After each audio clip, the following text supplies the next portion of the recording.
Hello, everyone. Hello. This is Alexandra Levine live with the America's Pulse Network. Breaking news. RFK Jr., the new HHS secretary, and the CDC have pulled the COVID vaccine from the immunization schedule for healthy kids and pregnant women.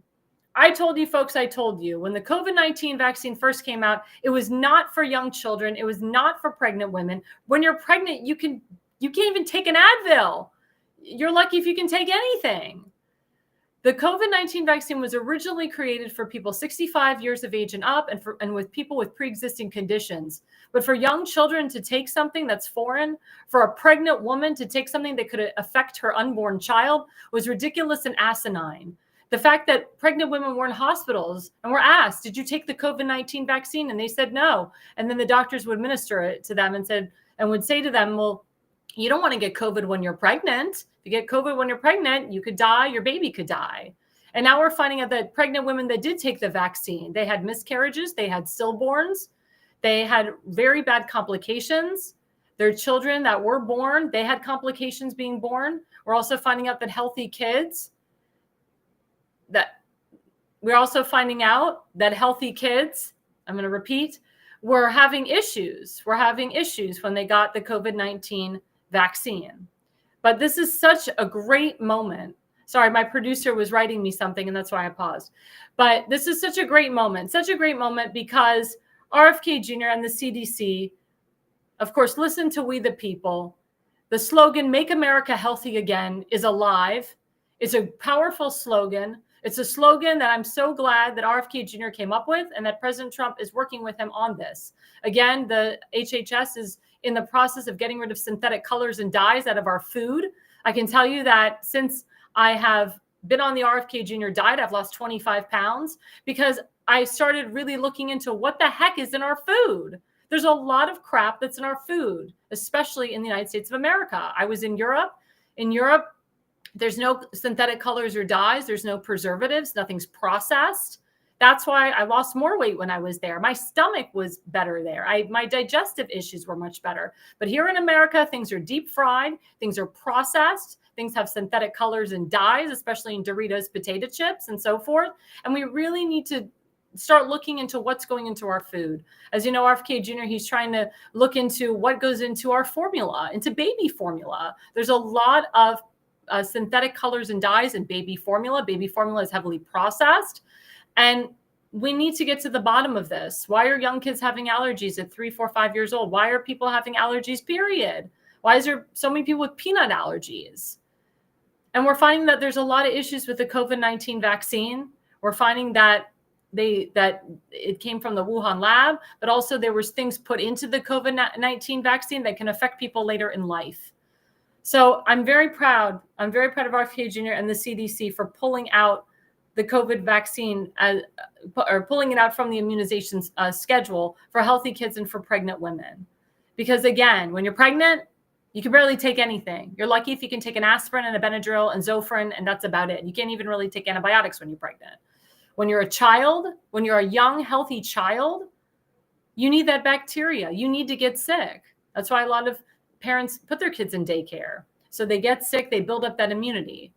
They eat their boogers, they eat stuff off the floor. They're building that bacteria. They're eating that bacteria. Immunologists said that children need that bacteria. You can't just get rid of all the bacteria. You have to keep some bacteria in your system. And the more the kids that get sick, the more their immune system builds up. And then also when you're a parent and your kid's always sick, you're building an immunity too, eventually. So this is really, really important. And I'm so happy that this is pushed forward. Again, going to our top segment. Something else happened today. Harvard students who attacked Jewish classmates were rewarded with honors and $65,000 in fellowships. Why are Harvard students rewarded for attacking Jewish students and Christian students? Why is Harvard University becoming Gaza University?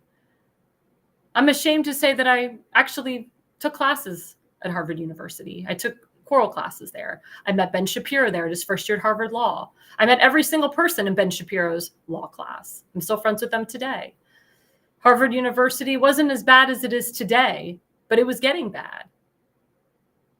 The fact that there's so much anti-Semitism at this university is a disgrace. Again, I blame the lawmakers for this. I blame the people in charge. Remember, Dr. Gay, she was the president, the dean of Harvard. She was asked to step down. She wasn't removed. She wasn't fired. She was asked to step down. I think eventually she did get fired. Thank you, Congresswoman Elise Stefanik. But the fact that Harvard University is granting these anti-Semites $65,000 in fellowships is asinine and disgusting. And also we're seeing at these universities, kids that are valedictorian or they have honors that are pro-Hamas, they're saying pro-Hamas speeches during graduation. They're flashing Palestinian flags at graduation and saying free, free Palestine, which has become the new Allahu Akbar. It's disgusting. I'm glad that some universities have taken action and revoked the college degrees of these vigilantes, these delinquents. And again, Secretary of State Marco Rubio said, any student on a visa that spews out anti-Semitic rhetoric and hate against Jewish people, Christians, and anyone else, their visas are getting revoked. And Marco Rubio will continue to revoke their visas because we cannot have hatred in this country. We cannot have anti-Semitism on the rise in this country. This is not Nazi Germany. Joe Biden, Kamala Harris, and Obama and George Soros are trying to make it that way and tried to make it that way. But we have new sheriffs in town, and President Trump's not going to put up with that crap. Neither is Marco Rubio, neither is Pam Bondi, neither is Tulsi Gabbard or Pete Hegseth. Neither is anyone else in the cabinet. Neither is Kristi Noem. But further investigation goes into Elias Rodriguez, the 30-year-old moron, delinquent from Chicago who flew to DC to murder 2 innocent lives on a very important evening at the Capitol Jewish Museum. The first slide in the charges against Rodriguez, we'll pull that up. In the charges against Rodriguez, we now know Sarah Milgram, she was the 26-year-old woman that was killed, tried to crawl away heavily wounded. He walked after her and shot her again and again until he had to reload, and she was dead. This isn't resistance. This isn't justice. And that's what happened. Elias Rodriguez, he shot her multiple times in the back. She was crawling for safety. Elias Rodriguez, he reloaded and continued to shoot her until she was completely dead. She was shot 26 times. In the autopsy, they found 26 bullets in her body. Then we're finding more out about Rodriguez and his family. The next slide with my friend Eyal Yacobi. We'll read that. Breaking. The father of the terrorist who murdered 2 Israeli embassy staffers was honored by Representative Chuy Garcia, a Democrat from Illinois, with an invite to Trump's joint address to Congress in March. Dad of suspected terrorist Elias Rodriguez was invited to Trump address by a left-wing Democratic lawmaker. It's all interconnected, and I agree. So we're finding out that Elias Rodriguez was a Democrat. We did find out that he did give money to Joe Biden. We're finding out that his father was a Democrat, and he was personally invited by this Democrat communist left-wing congressman to come to the presidential address. Was that a foreshadow into what was going to happen? I thought we vet these guests before they come through. They're supposed to be vetted. Under protocol and procedure, each congressman is allowed to invite a guest. It could be 1 guest or 2 guests to join them in sessions of Congress, to join them when the president speaks in front of the joint session of Congress. Also, congressmen are allowed to invite guests if the prime minister comes in front of Congress or anyone, any prime minister or president of a country. But these guests have to be vetted. We don't know a lot about Elias Rodriguez's family, but I can tell you that a lot of these young kids that kill innocent Jewish lives or innocent Christian lives have parents and families that were radicalized or used to be Hamas terrorists, Hamas militants, Lebanese militants, Syrian militants. The parents come here illegally, and they have children here, and they radicalize their children.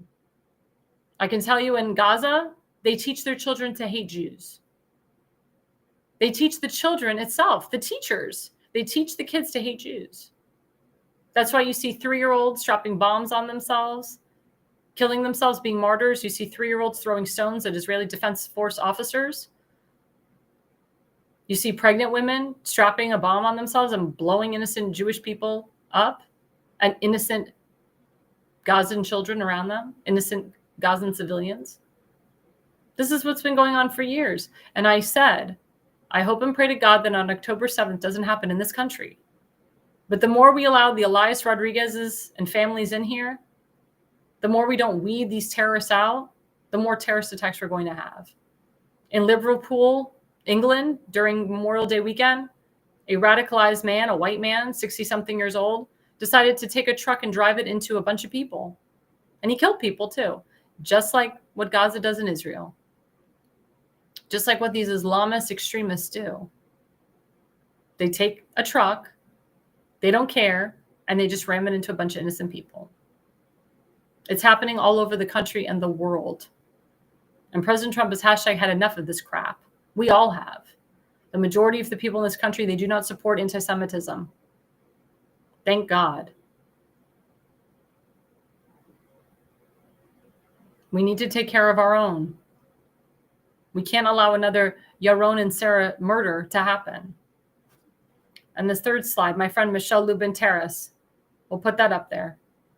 She wrote, suspected DC Jewish Museum terrorist Elias Rodriguez has links to radical groups funded by socialist multimillionaire Neville Singham. Why isn't he in jail?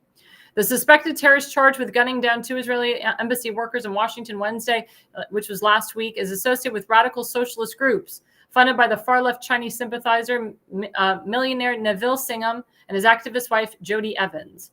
Elias Rodriguez, 31, who allegedly confessed to killing the couple outside the Capitol Jewish Museum and chanted "Free, Free Palestine," was part of that network through his association with the Party for Socialism and Liberalism, PSL, a communist political organization that has fielded presidential candidates since 2008.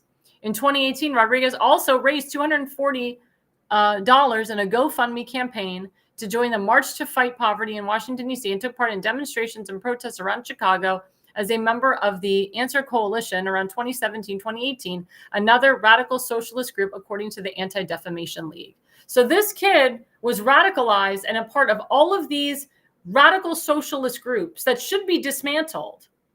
They should be gone. They have something in Florida called the Goyim Defense League, which is a complete anti-Semitic group. It was formed and funded in California by this white supremacist extremist. He actually had the audacity to go to Auschwitz with another guy and say the Holocaust never happened. He's a crazy. And all these groups, they recruit people like Elias Rodriguez. A lot of these groups pay an Elias Rodriguez to kill innocent Jews. What was Elias Rodriguez's goal that night? To kill innocent Jews. Didn't care if they were Messianic, if they were Christian. He just was looking to kill Jews. He went to a Jewish event thinking he was going to kill a bunch of Jews. Thank God he didn't have a gun inside the museum when he went into the museum after he killed the 2 innocent lives, because more lives could have been murdered. He figured, oh, I'm going to kill people outside of the museum and I won't get caught. I'll be fine. Unbelievable. I hope that Elias Rodriguez gets the death penalty. I know they're looking into that. They have the death penalty in DC. What he did was unprecedented. And Judge Janine Pirro, who's a personal friend of mine, personal friend of the Jexit organization, she's not going to put up with that crap. She's very pro-Jewish, very pro-Israel. She ain't going to put up with it. She will prosecute him to the fullest extent of the law. And I said this on the show last week. But it's very, very important. It's very important that we find anybody who is promoting hate against Jews and Christians. If they work with certain anti-Semitic groups, we call the groups out. We report them to Marco Rubio. We report them to Pam Bondi, DHS, ICE, the powers to be, and get rid of them permanently. It's very, very important. Very important. And just to confirm what happened to Sarah Milgram, my friend Karen Shalom Levin, let's put up her slide. Slide 4. There we go. Sarah Milgram was shot over and over again as she tried to crawl away. The murder reloaded. Sarah Milgram has 26 bullets removed from her body. A terrorist murdered to a young couple outside the Jewish Museum in DC. The two were employees of the Israeli embassy. The murder shouted free Palestine. That is all we need to know. Again, radicalized. This young guy was radicalized by these groups to do this. This couple was supposed to be getting married. As I said the other day, the parents were planning, or the parents were about to plan their weddings. Sarah Milgram's father didn't even know that Yaron was going to propose to her. This was like a whole surprise.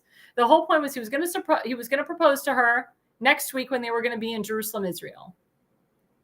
That was the goal, because his family's from Israel. He's an Israeli American. That's what was going to happen. But instead of the parents looking forward to planning their children's marriage, now they have to plan for their funerals. Instead of the mother picking out or helping to pick out her daughter's wedding dress, just to pick out a dress for what she's going to wear for her funeral. It's unbelievable. Unbelievable. If this happens once, it can happen again. Thank God that we have President Trump in power. But what's happening now is that people on social media platforms, on TikTok, on Facebook, on YouTube, they have millions of followers spewing out hate against Jews. They're actually saying what happened to Sarah and Yaron was a good thing and that more killing should happen. This idiot, Stu Peters, who has his own podcast, he's a moron anti-Semite, he said that we need a final solution for Jews. He claims he's not anti-Semitic because he's anti-Zionist. He's a moron. He doesn't know what the two mean. He doesn't know what the word Zionism means. The moron Nick Fuentes, he's got millions of followers, spews out anti-Semitic hate. He should be going to jail. Anybody that talks illy, or I should say wish for the death of anybody, any race, religion, and creed should be in jail. Their platforms should be gone. The fact that these people have millions of followers is disgusting. There's a young boy. He's got 3 million followers. And he talked all about how Israel's committing genocide against innocent people and how the killing of Yaron and Sarah was a good thing. And we'll put that slide up. That's from my friend Leo Terrell, who's a part of the Combating Anti-Semitism Task Force. Slide 5. Yeah, Leo Terrell. So under Stop Anti-Semitism, that's a Twitter group. Meet Guy Christensen, a TikTok influencer with millions of followers who has built his platform by glorifying terrorism, spreading anti-Semitic propaganda, and most recently celebrating the murder of Jews. Here's what he had to say about the brutal slangs of Sarah Milgram. And I'm not going to encourage my viewers to listen to it. Because again, when you listen to that propaganda, you start to believe it, you start to think he's right. I don't want you to become one of his millions of followers or subscribers. But this video was shared to Leo Terrell, who's a part of the Combating Anti-Semitism Task Force. And now my friend Leo Terrell is going to look into it. I encourage my audience, my viewers, if you see any of these anti-Semitic videos, any videos with millions of followers listening to propaganda, share with Leo Terrell, Pam Bondi, DHS, ICE. They will take care of it. Share it to Marco Rubio's office. I've shared them to Marco Rubio's office and Pam Bondi's and ICE and DHS. You guys can do it too. We can't have a guy or anybody with 3 million plus followers that's spewing out anti-Semitic rhetoric because people listen. They get influenced by it. They think it's the cool new thing. The kefifeh that he's wearing, that a lot of pro-Hamas people are wearing, is actually becoming it's becoming a symbol of hate. People that wear that kefifeh, they don't have your best interest at heart. There's a lot of business owners that won't give their business to people that wear the kefifeh, or people that spew out anti-Semitic rhetoric, or people that wear a kefifeh mask and they're all covered and all this stuff, because they don't want anything bad to happen to them. God forbid you have an Israeli flag in your business. Oh my God, you could be attacked. It's crazy. It's crazy and shouldn't happen. Not in America. My family survived the Holocaust. They came here through a sponsor for a better life. I have family that died in the Holocaust too. But we should not be worried that a Holocaust is happening in the United States of America. That's why, thank God, Kamala Harris didn't win the presidency. Because even though Jewish people are such a minority, we would be even more of a minority. I even said, if Kamala Harris, God forbid, won, my family and I would have to leave America. We wouldn't be able to live here as a Jew and live freely and safely. We were thinking of living in Hungary. We were thinking of living in Israel. We were thinking of living in all different places except America, if Kamala Harris would have won. And it's not that we have fear. It's not that we were afraid to stay here. It's you have to face the reality. You don't stay in a country that hates you. You don't stay in a country where you have millions and millions of people that hate you and want you dead.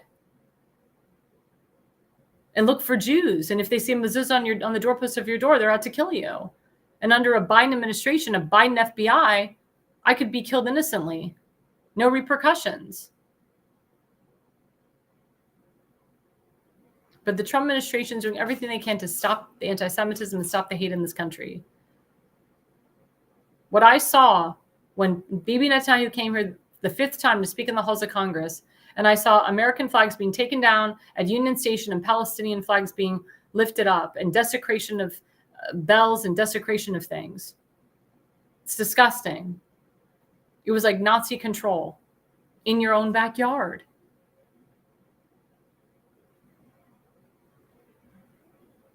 We have to combat this because I said when they come for Jews, they come for Christians too.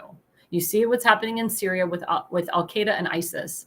They are killing and hurting the Syrian Christians on a daily basis. That's why the Israeli Defense Forces in Syria right now to help the Syrian Christians, to make sure that they don't die.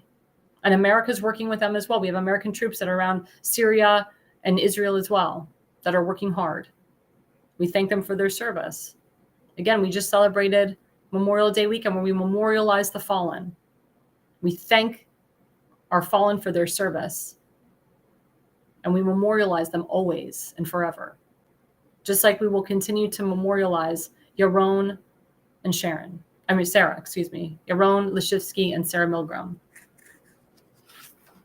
And again, the last slide, this tells you who I am. And our friend Seth Eisenberg, who is part of the conservative corner, he always says this, and he's Jewish as well. I am not a Jew with trembling knees, and neither are you. Together we will stand up and fight for our right to exist. And that's so true. I believe that.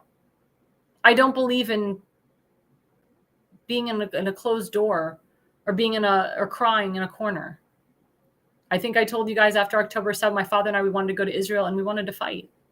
We wanted to combat as many Hamas militants as we could. It was something we wanted to do. And then my father said, I don't want you to go, Alexandra. I don't want to lose my precious daughter. I'll go instead.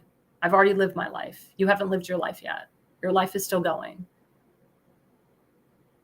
But I would have done it. I wanted to do it. I had the means to do it. I had the capacity to do it. But I will be damned if I'm going to live here in America and be controlled by these anti-Semites. I will combat them at every turn. I've combated CARE, Jewish Voices for Peace. I've combated George Soros, Linda Sarsour, the Squad. I have no problem. I will call anybody out. I do not have fear. I have no fear.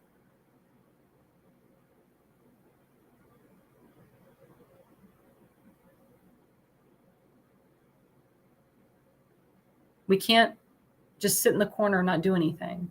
We have to stand up for what's right.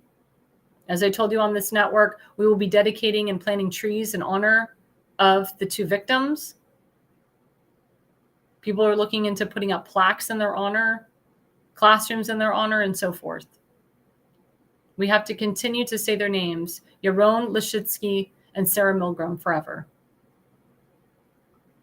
DHS Secretary, Kristi Noem, she just went to Israel for this Memorial Day weekend. She hung out with Mike Huckabee and Bibi Netanyahu and Isaac Herzog, who's the president of Israel. And she planted a tree in the honor of those 2 young individuals. She honored them. She went to the Western Wall, the Kotel, where she prayed. And they had a memorial service for the young couple. I applaud the many Jewish organizations, even some GOPs, some Republican, mostly Republican GOPs that have put together vigils on behalf of this young couple and events and rallies on behalf of this young couple. That's what needs to happen. Again, we need to continue honoring them, but we must stand up and fight against this. We cannot be complicit. We cannot allow this to continue. Again, we say, never again means never again, and never again means now. Coming up after the break, we have a new special guest. He's retired Sergeant First Class Todd McKinley. He has a great book that just came out, and he will be with us right after the break. Old home videotapes that you're no longer able to watch? Need them transferred to DVD, Blu-ray, or your smart device? Baltimore Digital offers professional-grade VHS, mini DV, and high 8 digitizing services. We can also convert Super 8mm film too. Baltimore Digital also provides photo restoration services. Visit archive.baltimoredigital.net. Mention code Alexandra for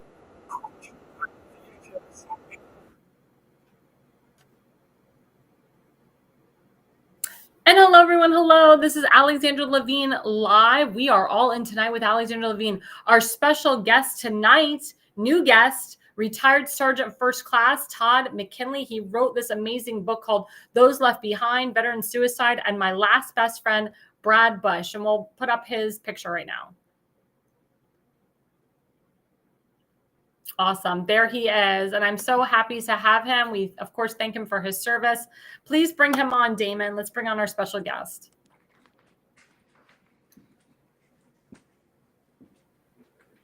Hello. How are you? All right. Perfect. Thank you for having me. I've been listening for a few minutes there, and I was like, hopefully everything's going to work out. We did a test earlier, and I'm like, this got to work out. If I flub it, it's on me. I'll take the hit.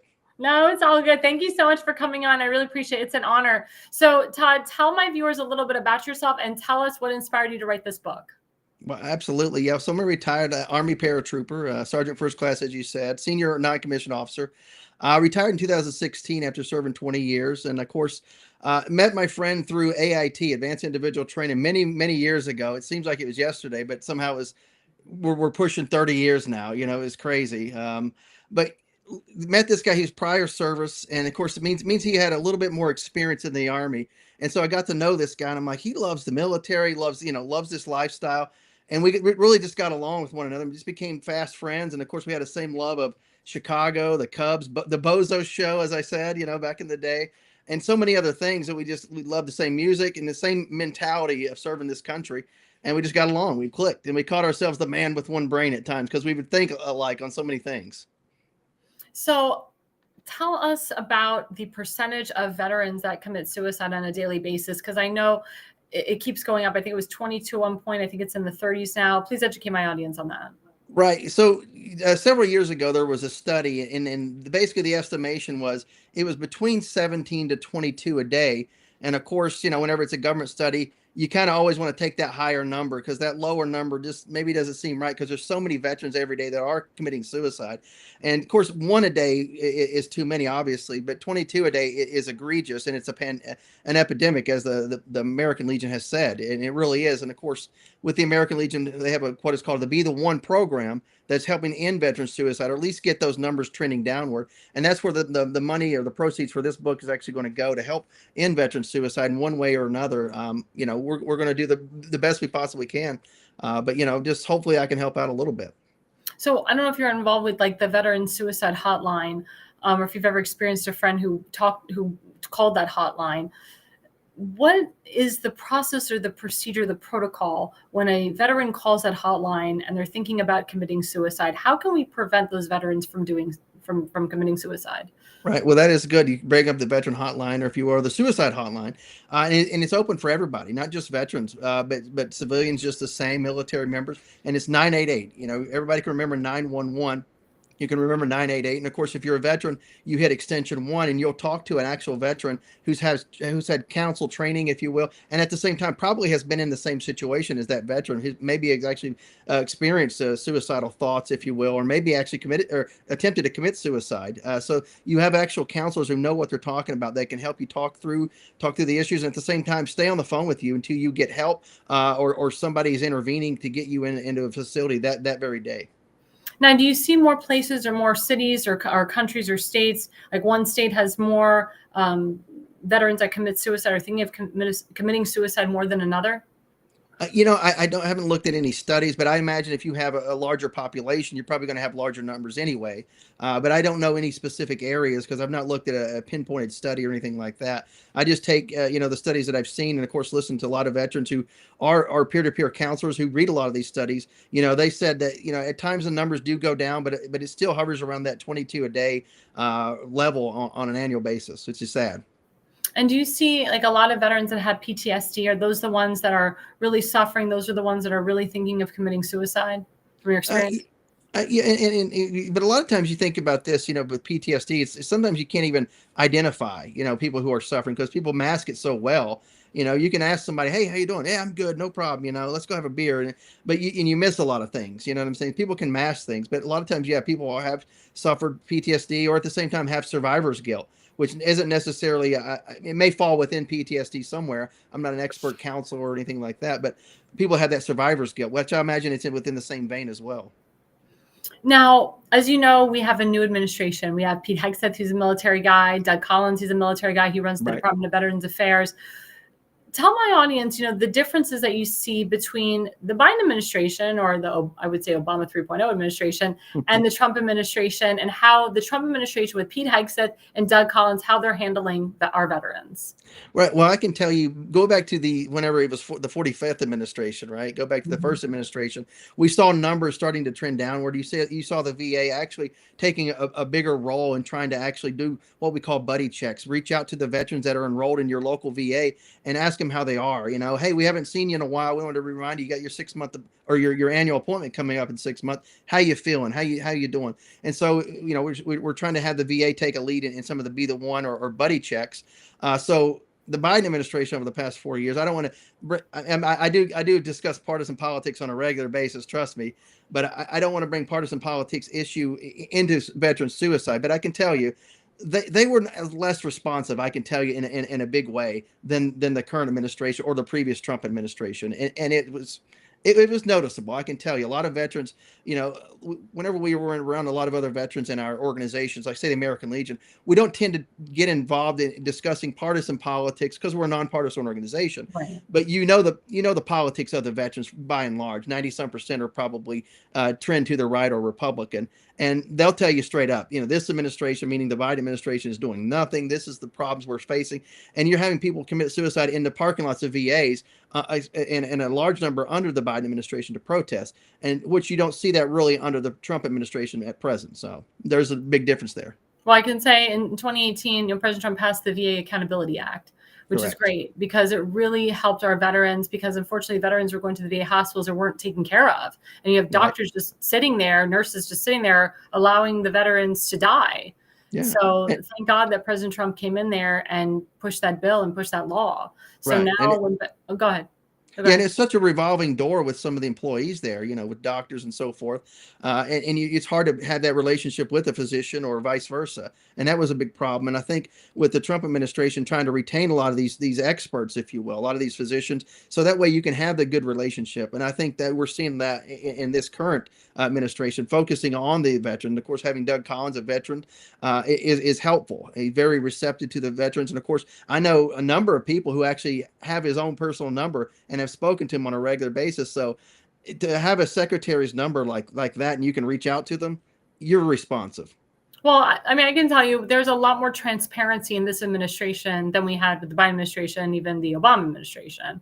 A lot of transparency. I'm glad that you brought that up, that, people have access to Doug Collins. They have full access to Pete Hegseth or anyone else that's involved with veterans, because it's very important. We need to give back to our veterans. And as you know, we have a lot of homeless veterans that are in this country. But what I'm finding is that a lot of governors, depending on what state you live in, and I don't mean to bring up partisan politics, but I'm just bringing up the local governors. No, absolutely. Yeah. Especially I bring up the state of Maryland because I have a residency here and we have a very liberal governor and liberal administration here. And the governor decided to implement an illegal bill to push Section 8 housing at Fort Howard, Maryland. Fort Howard, Maryland is a historic landmark. And there used to be a VA hospital there, which was burnt down 45 years ago. And none of the leadership has even thought to even rebuild it. But Right. there's a lot of homeless veterans that live near Fort Howard, and they would love that VA hospital rebuilt. They would love to have a home. But why, in your opinion, why would Section 8 housing be at a historic landmark for veterans as opposed to giving back to our veterans and fixing those hospitals and getting our homeless veterans off the streets? Right. Yeah, and that is something that is a problem, and it's not even just veterans, but it's regular civilians. You know, people are suffering, and people need to realize. And of course, I think with the VA, with the hospital you're talking about, why not reconstruct that? And it could be just temporary lodging to be able to get them off the street, get them cleaned up, get them some medical assistance, and get them maybe enrolled into maybe a job program or something like that, or get them off drugs, whatever the case may be. I think that's something could be a focus. And then you'd have people in society ready to go out and do those jobs that we say we need all these immigrants, if you will, to come over here and take. A lot of Americans would love to take a lot of these jobs for sure. Well, what's really disgusting is you see some lawmakers that are more concerned about bringing back an illegal MS-13 gang member back to our country than helping our veterans. And it's very evident, Yeah. especially in what we've seen. Well, And he went down there and visited with him, right? I mean, you're going yeah, to sit Chris Van down with Hollen did. Senator Chris Van Hollen did of Maryland. on Yes. the taxpayer's dime to this other country, whenever he could have went to Baltimore and sit there and talk to somebody, you know, a veteran or anybody else that's on the street. And I dare say Baltimore probably has one of the worst homeless problems in the nation, with the Right. exception of maybe California, Los Angeles, and some of the places that have a little bit better weather for sure. Mm-hmm. And I blame again the leadership for that. Chris Van Hollen, I blame for that. Yeah. Former Senator Ben Cardin, I blame for that. Previous governors, Governor Larry Hogan, I blame for that. Governor Wes Moore, I blame for that. And the former Baltimore County executive, who's now a new congressman, Johnny Oshevsky, I blame him for that as well. Wow. It's horrible. And of course, I blame the mayor, Brandon Scott, as well in Baltimore City. Baltimore City has a huge homeless problem. He doesn't give a darn about veterans. They call themselves, Brandon Scott and Wes Moore call themselves DEI hires. And, you know, most of the veterans we see are white. So, of course, Wes Moore and Brandon Scott are not going to take care of the white veterans. You know, they just don't believe in that. That's just part of their platform. They've said it many times.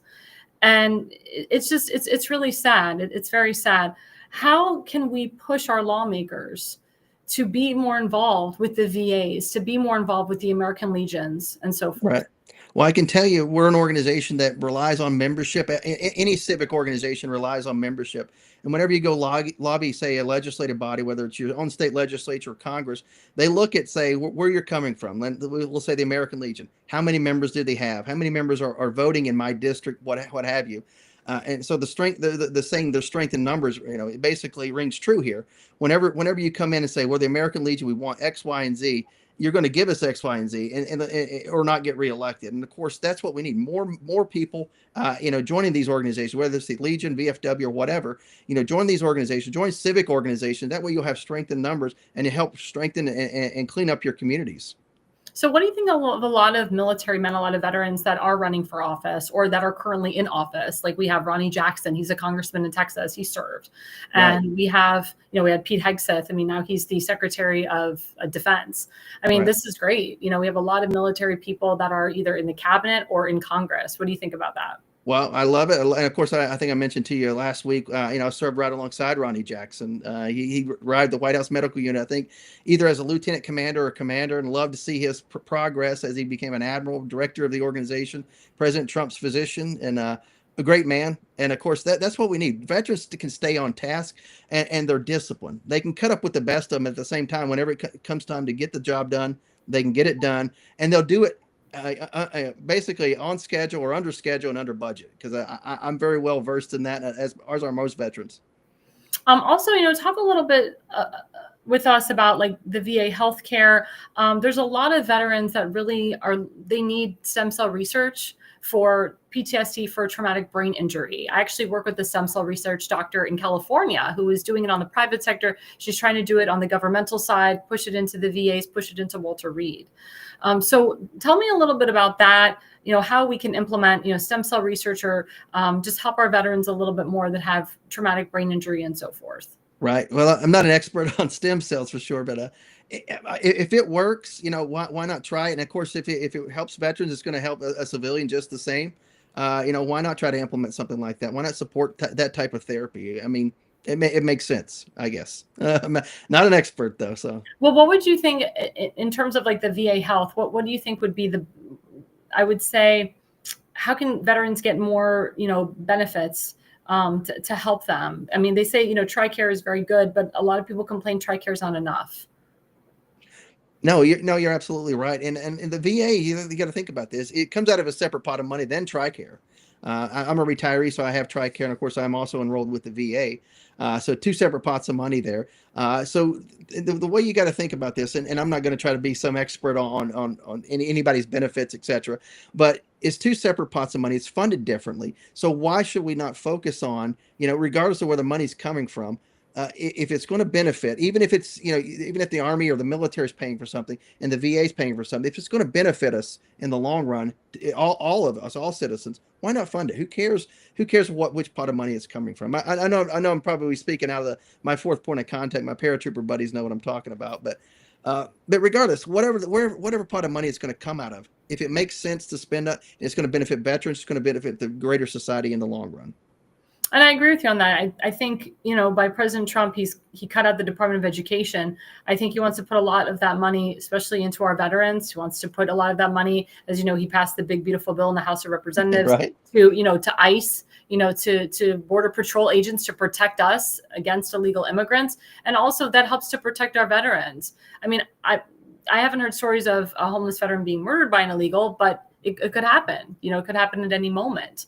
Right. And, we really, again, we need to take care of our own and give back to our own. We have a veteran actually on this network, Seth Eisenberg from the Conservative Corner.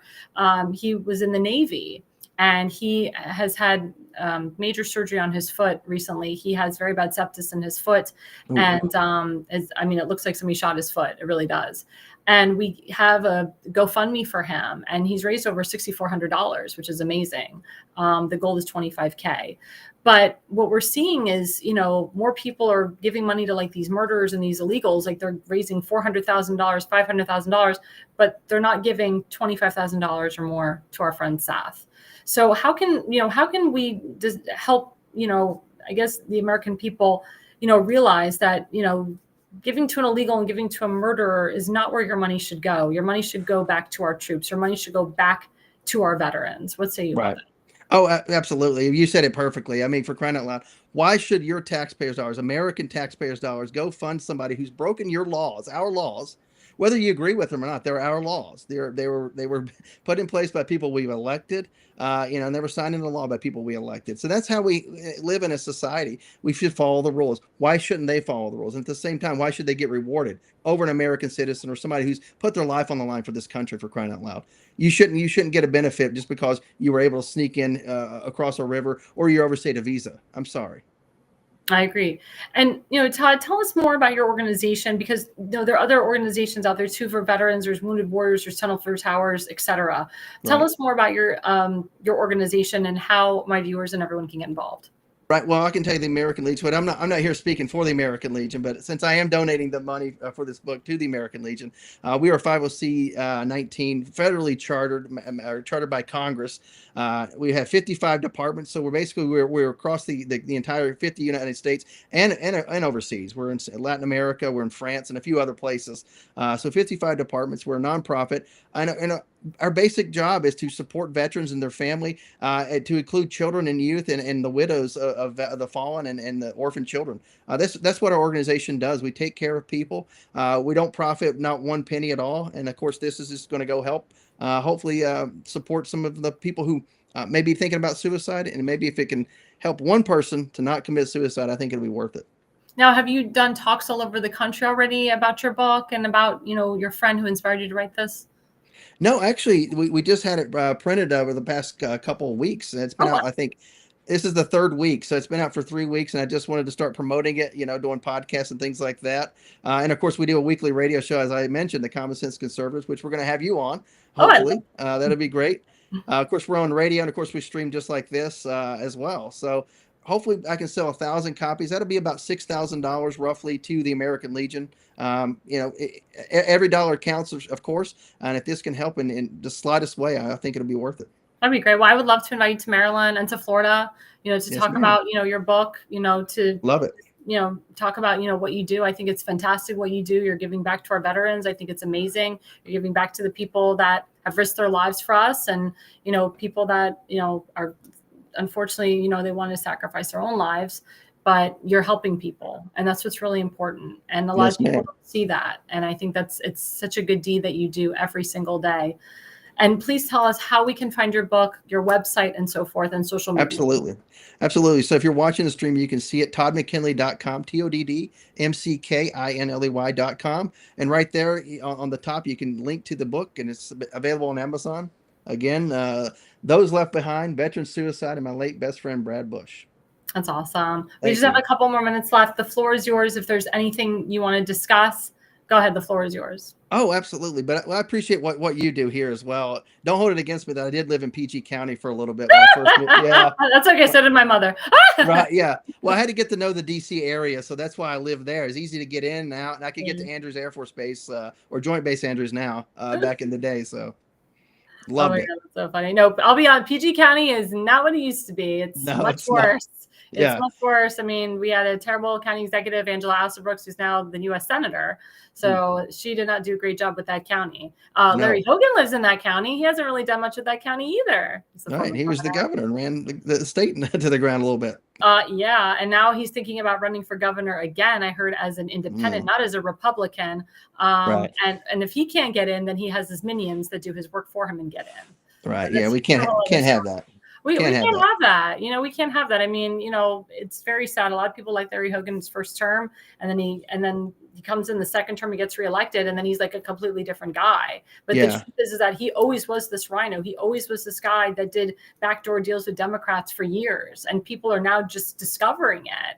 Yeah. And it's really sad. And, you know, the Republicans, I thank them for not voting for him for the U.S. Senate because they saw the light. They're like, we can't have this guy because he's a turncoat on us. Yeah. Well, history of corruption in Maryland, you know, go back to Spiro Agnew, for crying out loud, a Republican vice president, you know?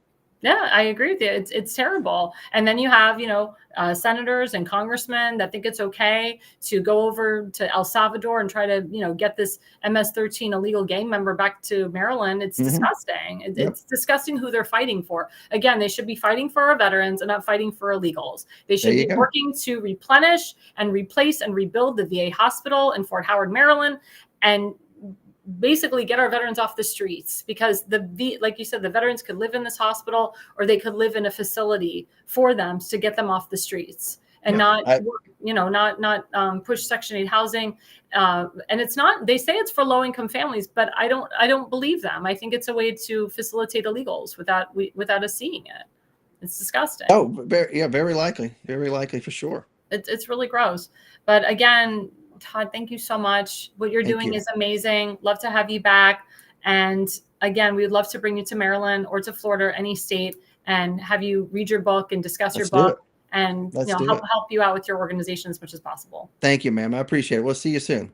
Awesome. Thanks, everybody. Again, go to toddmckinley.com. That's toddmckinley.com. You can order his book now. It's on Amazon. And if you want him to come to a city or state near you, invite him, bring him in and invite him. He'd be a great guest anywhere. We thank him for his service. We thank him for what he did. He wrote this book based on his friend who committed suicide, but he has helped so many other veterans not commit suicide. And I believe that if you are a veteran and you're thinking of committing suicide and you read this book, you'll think otherwise. But Todd McKinley's here for you. I'm here for you. We have Seth Eisenberg. He's a veteran. He's here for you. TimFazenbaker also comes from a military background. He and I are working with the situation in Fort Howard. Damon Sherrod, Damon Galdo. We have so many people on this network, Elena Barbara, that love our veterans, that want to do well for our veterans, want to help our veterans. So please, guys, we got to help our veterans. It's very, very important. And I appreciate him. I appreciate him coming on.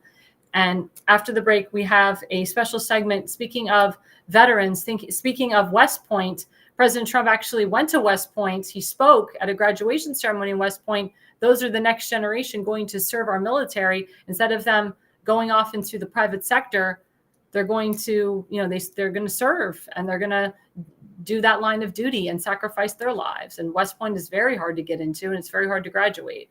So coming back after the break, we're going to be talking about President Trump at West Point and so forth.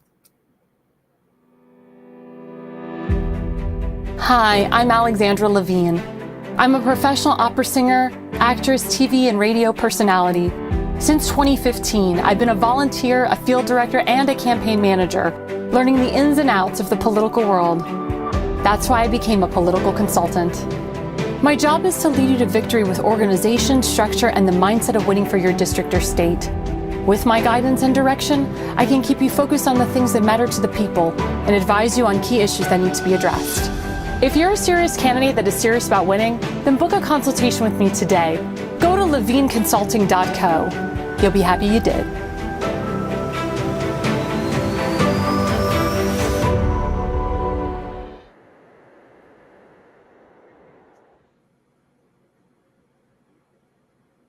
Hello, everyone. It's Alexandra Levine live with the America's Pulse Network. We just had a phenomenal guest, retired Sergeant First Class Todd McKinley. Please go to his website, toddmckinley.com. That's toddmckinley.com. Get his book today on Amazon. Invite him to a city or state near you. Have him come and speak.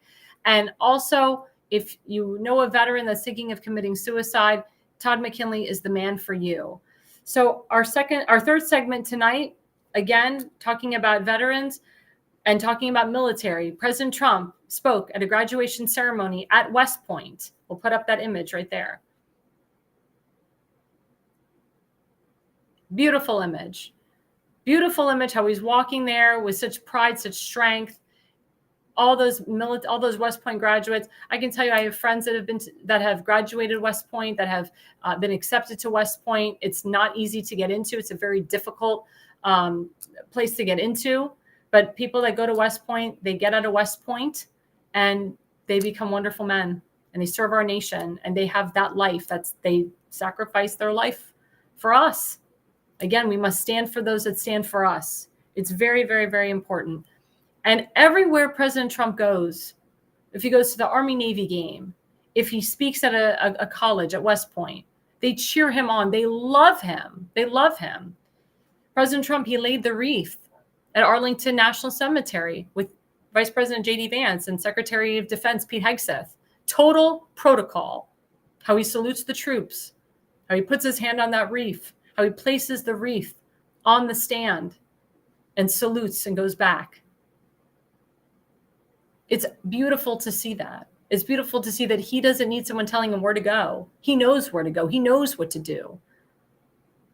He did that in honor of the innocent lives that were murdered in Afghanistan. The family actually called President Trump and said, President Trump, we need you. We need you to honor our family. We don't want Joe Biden there. Joe Biden didn't show up. Kamala Harris didn't show up. They specifically requested President Trump. And what did the fake news media do? They said, oh, President Trump just went there for a photo op. Again, propaganda. That's what the fake news media does.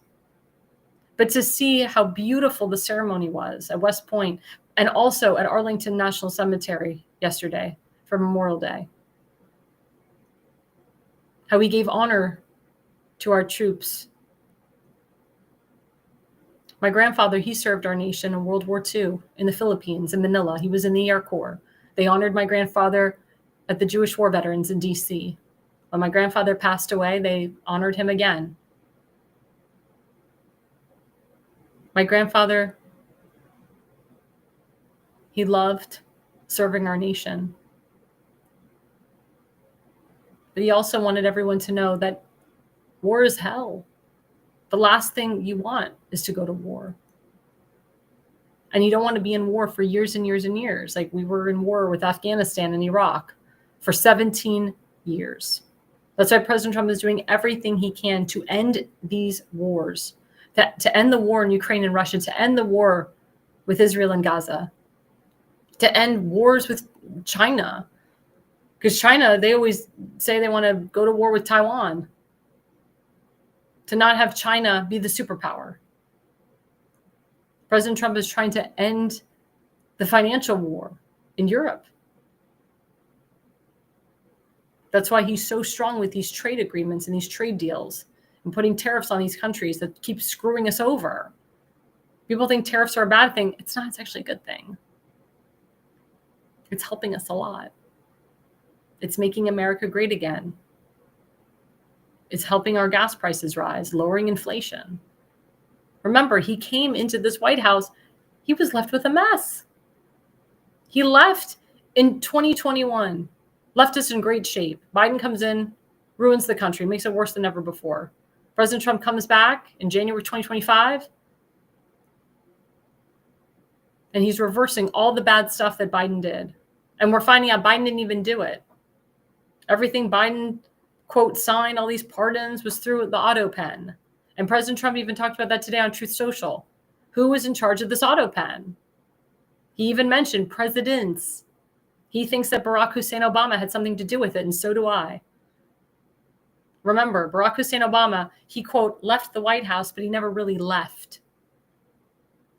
He had a home right near Ivanka Trump for 4+ years, causing havoc.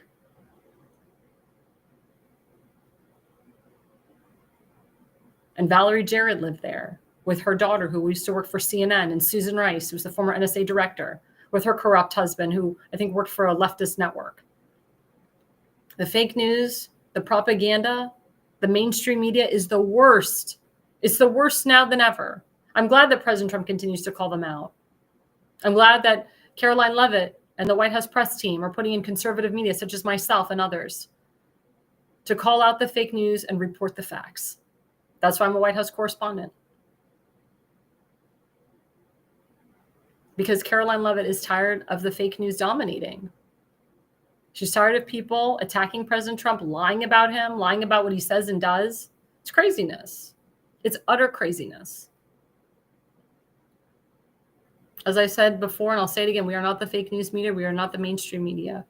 We are conservative media. We will always report the facts.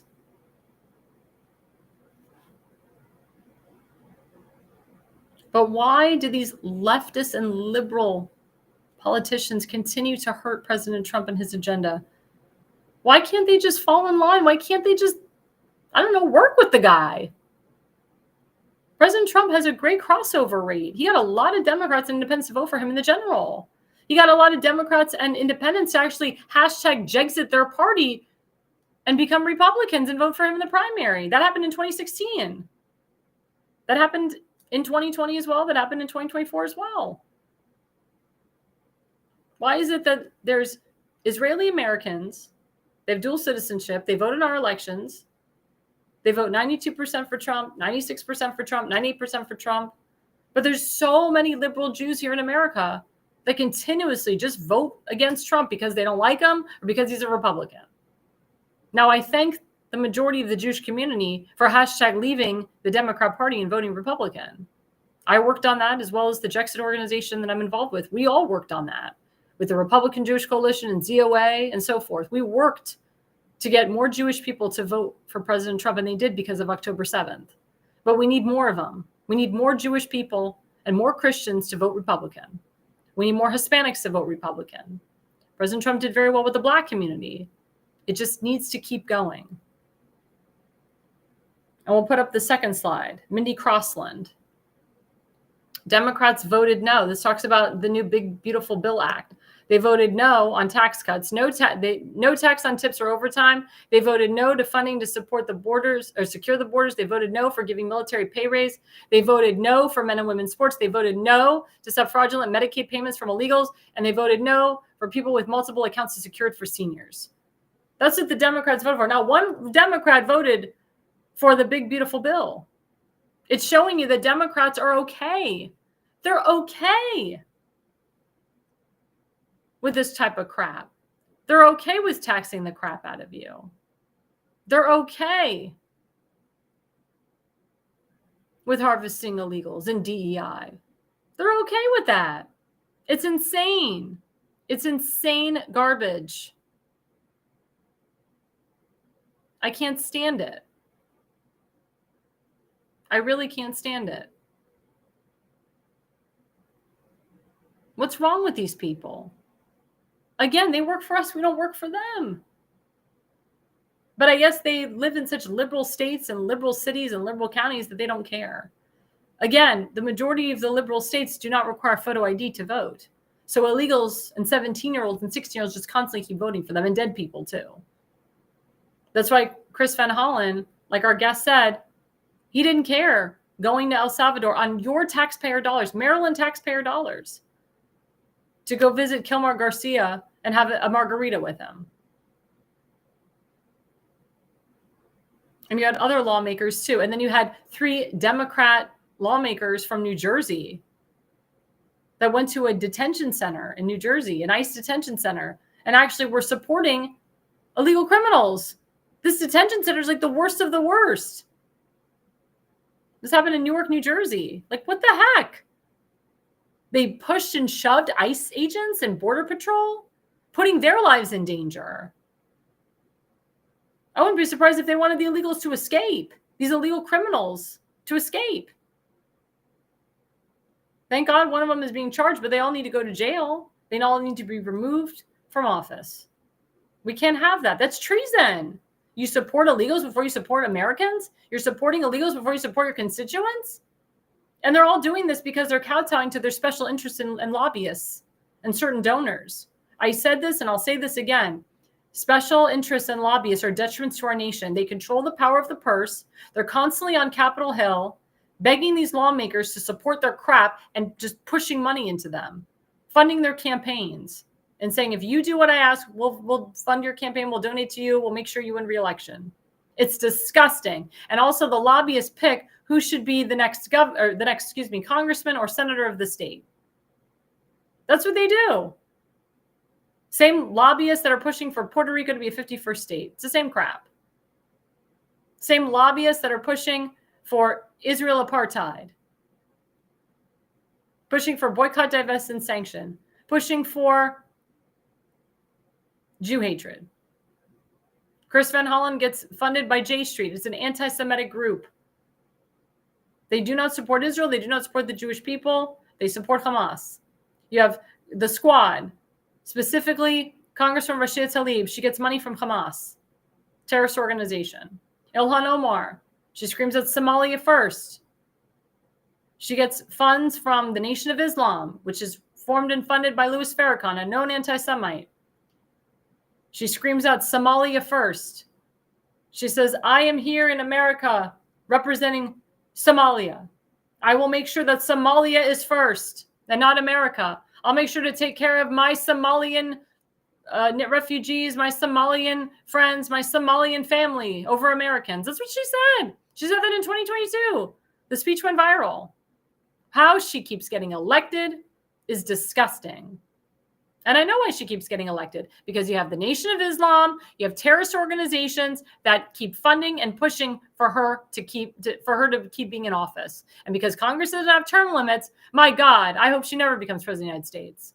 You can remove her from her committees. That means nothing. You have to remove her from office. And now the big, beautiful bill goes to the House, to the Senate, the United States Senate, where there's a lot of Republican senators that are saying, it doesn't cut enough. Doesn't cut enough. We have to continue to cut the spending. They want more spending cuts. So they're going to revise it to make sure that they get the spending cuts. A lot of people in the House of Representatives said the same thing. Wasn't enough cuts in the spending. We want to bring down the national debt. We don't want to increase it. But there was House Republicans, rhinos, that wanted to take out the no tax on tips, no tax on overtime stuff. No tax on Social Security. They want to take that out of the bill. That's crazy, because that was President Trump's, one of his big campaign promises. Remember, promises made, promises kept. And President Trump, he called for the defunding of Harvard University, to get rid of federal funding out of Harvard University and take that money, those millions of dollars, and put it into trade schools. I think it's fabulous. Harvard University has way too much money. When I went to NYU, the tuition was $55,000 a year. Now it's $75,000 a year. I say to myself, what education did I get there? I didn't get what I paid for. A lot of people didn't get what they paid for. I had Israel Apartheid Week at NYU. It was me and 3 others that finally shooed those people off the NYU library. I would say the front, not the front yard, but they were right in front of the NYU library spewing at Israel apartheid. And I went into the Hebrew Union College and I said, why aren't we doing anything about it? I said, why aren't you doing anything about it? Because I was doing something. They weren't doing anything. So me and 3 other people, we combated them. We won. We got them off campus. Only takes one voice to make a difference. But for Brandeis to allow kids to graduate and one kid holding a Palestinian flag as he graduates, Brandeis used to be called Judice. A lot of Jewish people that go to Brandeis and graduate Brandeis. I was a part of the Brandeis Hillel. I met a lot of nice Jewish people in Brandeis. But for Brandeis to do that, disgusting. For any college or university to allow that is disgusting. A lot of these colleges and universities, they do have a big influx of Jews. But now I'm finding out that the big Ivy League schools are not accepting Jews into their programs. They're not accepting Jewish kids into their schools because they're so anti-Semitic, because they're bought and paid for by terrorist organizations. And if they have too big of an influx of Jews, the funding will stop. That's disgusting.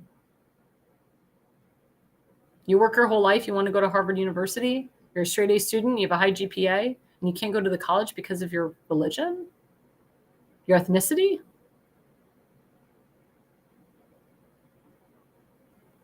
Then you still have liberal governors, liberal congressmen, liberal mayors that will only hire you if you are a certain race. That goes against President Trump's DEI executive orders. They don't care if you're qualified. As long as you're a certain race, they'll hire you. Those days are over, guys. Those days are over. You get hired based on merit. Merit, not the color of your skin, not your religion. I shouldn't have to be in fear of my life telling people I'm Jewish. I should have to be worried that I won't get a client because I tell them I'm Jewish. That's sick and that's sad. And it's not fair. Why should I be ashamed for being Jewish? You should never be ashamed of your religion. You should never be ashamed of the color of your skin. This one girl I was talking to, she said, she was talking about her family lifestyle. And she's like, oh, I shouldn't be talking about this because, I'm bringing up my privilege. You're telling me about how you were raised. I'm not looking at that, whether you were privileged or not, or whatever, whether you grew up in a mansion or grew up in a trailer park. That's not how it should be. That's not life. You're denouncing how you grew up.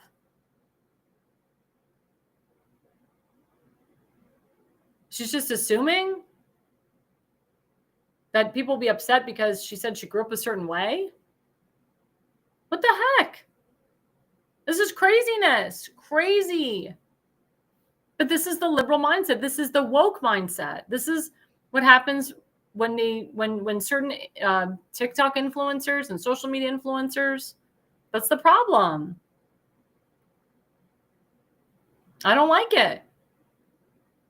That's why if you see a TikTok influencer that's spewing out anti-Semitic hate or talking about privilege or any of this stuff or acting divisive, report it to the news, report to Fox News, report to Newsmax, report it to us, report it to Marco Rubio, report it to Pete Hegseth and Pam Bondi and Kristi Noem. They will take care of it. They are taking care of it.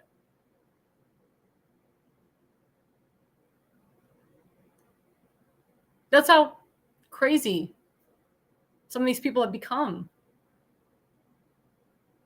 I tell people, be leaders, not followers. It's very important that we are leaders and not followers. At the end of the day, you got to take care of number one. Don't be so worried about what others think and feel about you. You have to take care of number one. Now, there's nothing wrong with doing good deeds, sticking your neck out for someone, being a good friend. That's all fine. But at the end of the day, the only person that's going to take care of you is you. And yes, you have your parents, you have your family. If you have a close family, they'll take care of you too. But if you don't live with them every day and they don't live with you every day, you have to take care of yourself. Don't ever be ashamed of who you are. Ever. Don't talk about privilege. And don't be afraid to say you're Jewish or you're Christian or whatever religion you are. If somebody discriminates against you for being Jewish or Christian, report them.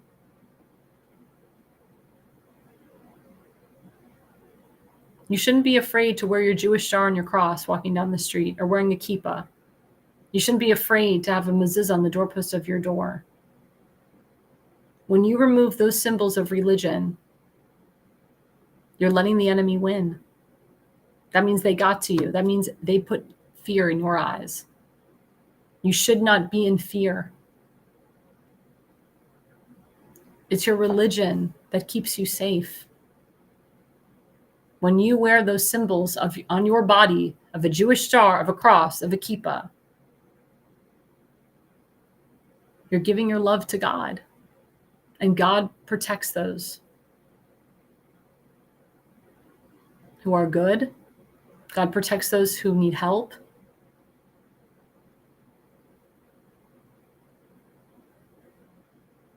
God protects those who are proud of who they are. And God will take care of those who are evil. God will take care of those who hate. God will take care of those who backstab and who lie and who cheat and who steal.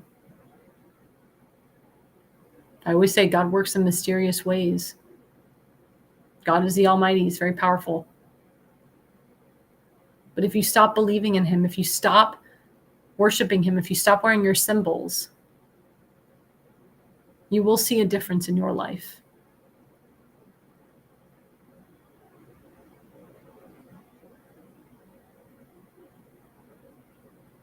After October 7th, I have a lot of secular Jewish friends that became more religious, more observant.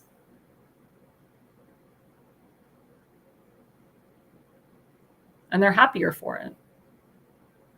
A lot of Christians too.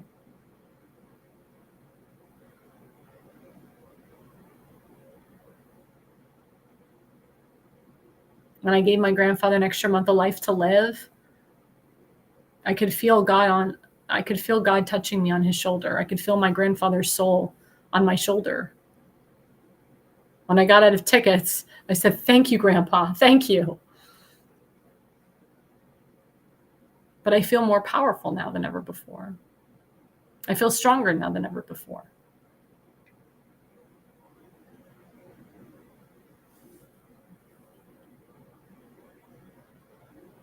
A lot of Democrats, they don't have religion. When you support Hamas and terrorist organizations, you do not have religion in your life. You're an evil freaking person. If you're a Jewish congressman or Jewish senator and you support a terrorist organization over your Jewish constituents, you're an evil person. When there's high crime going on in your area and you don't give a darn, or you just wait until the crimes happen and then maybe you'll do something, that means you don't care. You don't care about protecting your constituents. There was another incident recently in Baltimore City, in a very Jewish area. A rabbi was attacked Saturday night after Shabbat in front of his apartment complex by two vigilantes. The reason that the rabbi lived is because he was armed. He had a concealed carry permit. Baruch Hashem, we say, thank God he was armed, because if he wasn't, he'd probably be dead. But Maryland makes it very hard to get a concealed carry permit, and so does DC. Remember, the Democrats always talk about gun reform, take your guns away. What if more people had guns last week at the Capitol Jewish Museum? Maybe Elias Rodriguez wouldn't have been able to kill those two young, innocent Jewish lives. Maybe Elias Rodriguez would be dead today.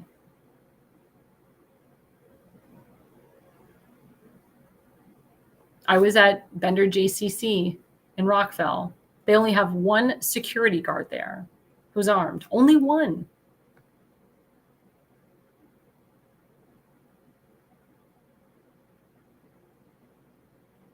There's people that come to events and they're nervous. They're like, there's only one guard here? That's crazy. At synagogues, for example, they don't have 24/7 security. And the security they have there is only one police officer. It's not enough. Churches too. But synagogues need it more. I have called for full 24/7 security at synagogues, at churches, at places of worship. And the excuse I get is, well, we don't have the resources. Well, guess what? You find the resources. You find them. You have to protect your constituents. You have to protect your congregants. or they won't come back. They'll be in fear of coming back. I don't go to DC at night. Heck no. And there's been pro-Hamas protests happening for years in DC. My father told me don't go down to DC, especially not alone. Because if we're not allowed to carry, it's a problem. Now you can get the burn a gun. The burn a gun is legal in all 50 states, including DC. Well, DC's not a state, but it's legal in all 50 states. It's actually, it's a huge, it looks like a gun. It has pepper spray on the end, but it looks like a gun. Nobody would really know the difference. But you can carry that with you. That is legal in all 50 states and DC. I advise everybody to protect themselves. I advise everybody to be armed, especially Jewish people. Especially now, Jewish people need to be armed. But again, I blame the leadership for this. I've asked the Baltimore City Council to do something about the anti-Semitism. One Baltimore City councilman, he wrote a resolution. It didn't pass, and I knew it wasn't going to pass because he made it freaking political. And I wrote 2 beautiful resolutions for the guy. And because he knows I'm a Trump supporter, he won't push it through. Even though my resolutions were not political at all, didn't even mention politics. All it was defining the word anti-Semitism and combating it. And I've had resolutions passed. I've had resolutions passed in Pennsylvania and resolutions passed in Maryland. If he would have worked with me, his resolution would have passed. And it's funny, he brought up today again, we need to pass a resolution. Well, guess what? Work with me and we'll rewrite it together and we'll get it right. Because I will get it passed. You won't, but I will. Just because I'm a Republican, he has a problem with me. Even though I know how to be nonpartisan with certain things, or I can be bipartisan on certain things. Anti-Semitism is a bipartisan thing. It should not be partisan. But he lies to his constituents every day and tells them that Baltimore City is safe, that there's no crime, that the crime is low, that people are actually more people are moving to Maryland. He just lies to the people every day. And I can tell you that the Jewish constituents that live in Baltimore City and Baltimore County are not safe. The Jewish constituents that live in Montgomery County, they've left because it's so unsafe. And they have illegal terrorists that live there. It's time for these liberal congressmen and liberal senators to listen to their constituents. But then you have another moron in Maryland, another congressman, Glenn Ivey, who went over to El Salvador this weekend, and we have the slide.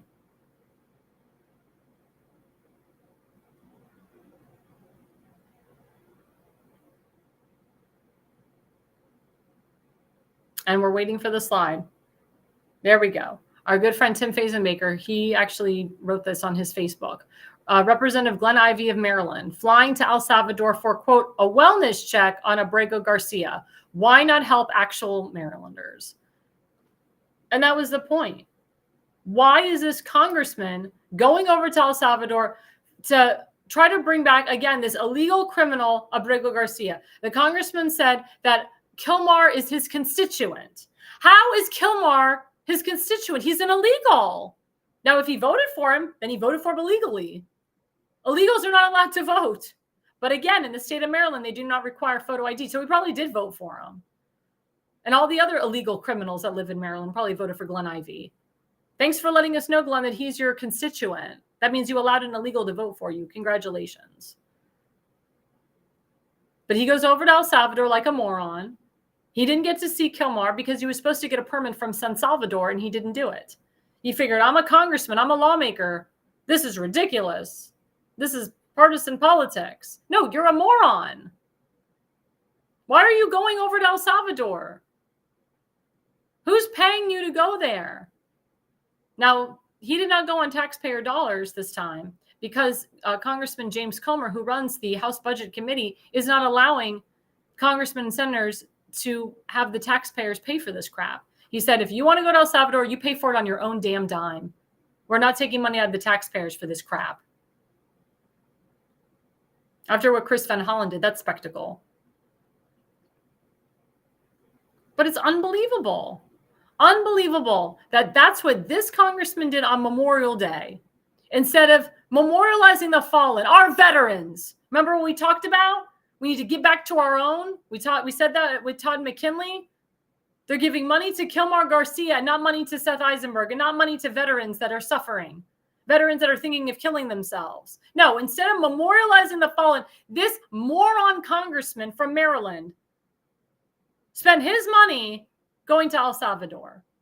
And he's pissed that he couldn't see Kilmar. Thinks it's a shandal. That's Yiddish for travesty. What the hell? What the hell? Get these lawmakers out of here. I really hope that his real constituents, his American constituents in Maryland see this and vote him out. Or primary him out. Get a moderate Democrat in there to primary his ass out. This is disgusting. But this is going on in Maryland because you have a liberal governor, liberal attorney general, liberal mayor, liberal county executives, and you have other liberal congressmen, a liberal senator there, 2 liberal senators now, that don't give a damn about President Trump and his executive orders. What are they trying to prove? What are they trying to prove? They know that Kilmar isn't coming back. President Bukake said the guy's not coming back. He's home. Kilmar Garcia is home. So Glenn Ivey, why weren't you home supporting our troops and memorializing the fallen? Where was your statement on Memorial Day? No, your statement on Memorial Day was, why couldn't I go see this illegal criminal, this MS-13 gang member? Why was I denied access? What about going to see your veterans? You're never denied access there. They're right here in your own backyard, and you did absolutely nothing. This is the type of crap that I can't stand. That's why people are leaving Maryland. They're not coming here in drones, like Zeke Cohen says. That's another propaganda lie. They're leaving because they've #had enough. The more these liberal cities and liberal governors and liberal congressmen, liberal senators support these illegals, it turns the people off and they leave. It's unbelievable. Unbelievable. I feel bad. I feel bad for the constituents of Glenn Ivey that they have a congressman who thinks it's more important to go visit an MS-13 illegal gang member, a criminal, more than visiting our troops. Do you think he's involved with rebuilding the VA hospital at Fort Howard, Maryland? Hell no. Do you think he's involved with helping veterans, making sure they don't commit suicide? Hell no. When was the last time he's been to a VA or an American Legion? When's the last time Chris Van Hollen went to a VA or an American Legion? It's disgusting. Disgusting.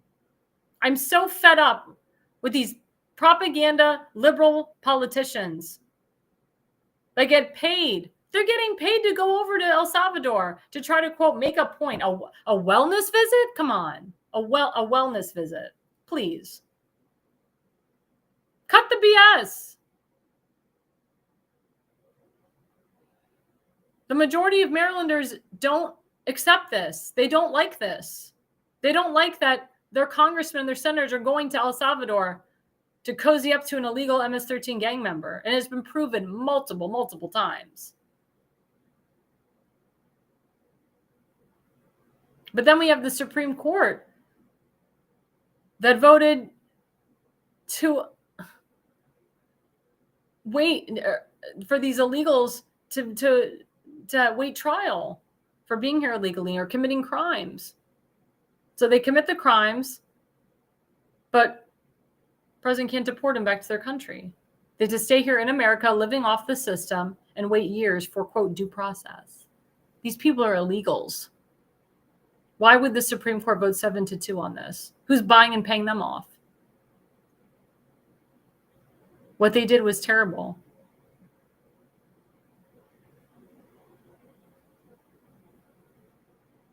They voted to keep illegal criminals in this country and have them sit and rot and wait for them to be tried. They do not belong here. Barack Obama had 20 million illegal criminals come into our country. They just walked right through the door. They didn't come in the right way.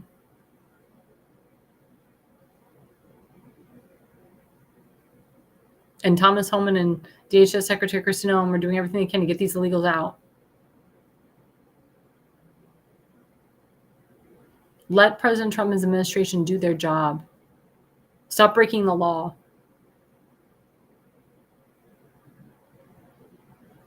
Supreme Court, you're breaking the law by having these illegal criminals stay here.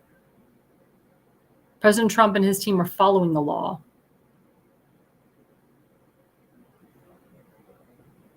But on Memorial Day of all days, to go over and try to talk to an illegal MS-13 gang member is disgusting, and shame on him.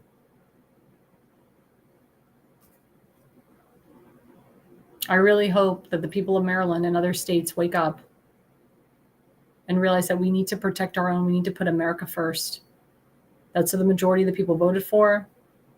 That's the doctrine that we gave President Trump, to make America great again, to put the American people first, American kids first, and to make America healthy again and safe.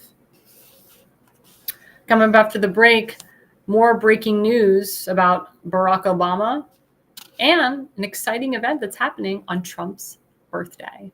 And we'll be right back after the break. This is APN's very own White House correspondent, Alexandra Levine. Hello, everyone. This is Alexandra Levine with Alexandra Levine Live on the America's Pulse Network. You are all in with Alexandra Levine. We are still waiting for someone from the White House to come out and tell us what transpired between President Trump and Vladimir Putin on that call today.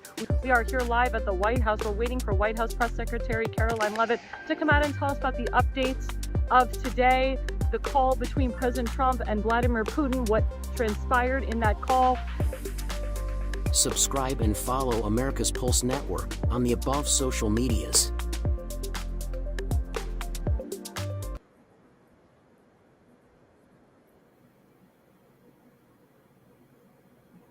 Hello, everyone. Hello again. This is Alexandra Levine live with the America's Pulse Network. And yes, I am the White House correspondent for this network. It is a pleasure and an honor to be in the White House briefing room with Caroline Leavitt and President Trump on the White House lawn, etc. So we have this really funny meme out. As you know, Joe Biden was recently diagnosed with, stage 4 prostate cancer.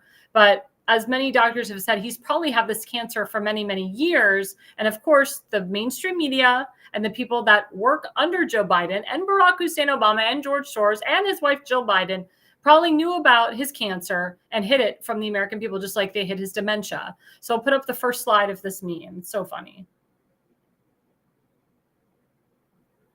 Biden's recent cancer diagnosis should remind other liberal women to get their yearly prostate cancer. And as you know, that was former Deputy DHS Secretary Dr. Rachel Levine. Her name was really Richard Levine, but it's true. I mean, liberal women, get your yearly prostate exam. Michael Obama, get your prostate exam. Could be up soon, but it's very true. It's very, very, very true. And we're finding out again that these liberal women, these liberal men, they got Trump derangement syndrome. And they're going to continue to have Trump derangement syndrome forever and ever. There are some minds that you can change. I've changed some of them, but there's other minds that you can't, because they just hate President Trump just because he's a Republican, just because they don't like his personality and so forth. It's ridiculous and insane. It's very ridiculous and insane. But as you know, I'm also a political consultant. I own a political consulting firm. I'm in the process of recruiting candidates that can win, candidates that will win, proper candidates that support President Trump and his agenda, because President Trump is not going to back anybody that doesn't fall in line. President Trump is tired of the rhinos, snowflakers, never Trumpers, and liberals of this nation, and the rhinos and never Trumpers and snowflakers of his party. Remember, President Trump is the head of the Republican Party, whether you like it or not. So suck it up, Buttercup, because if you want to win in elections and you're a Republican, you have to fall in line. Fall in line with America first. Fall in line with making America great again. It's very popular.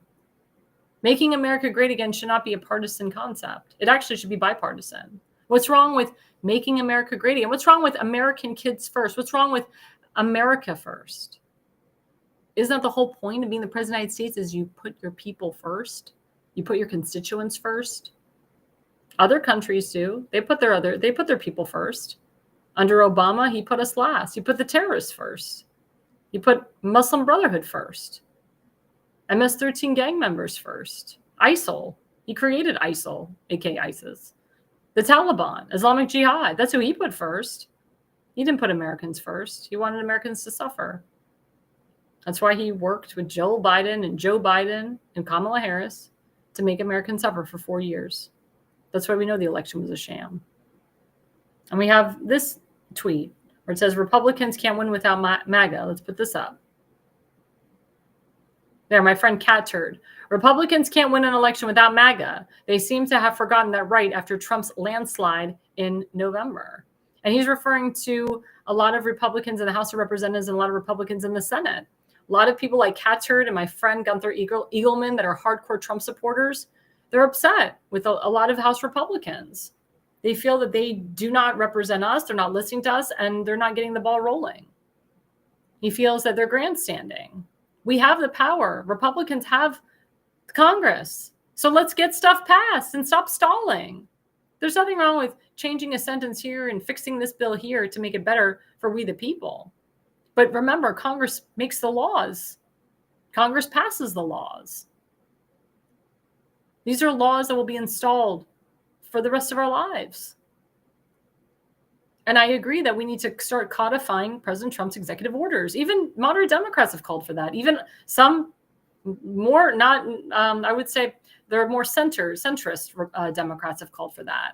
There was a Democrat named Roy Kahana who said we need to codify the executive order to lower the cost of prescription drugs. And there's a lot of Republicans and Democrats that do get money from Big Pharma. President Trump addressed them, and they were on board with lowering the cost of prescription drugs because they go to the grocery store just like we do.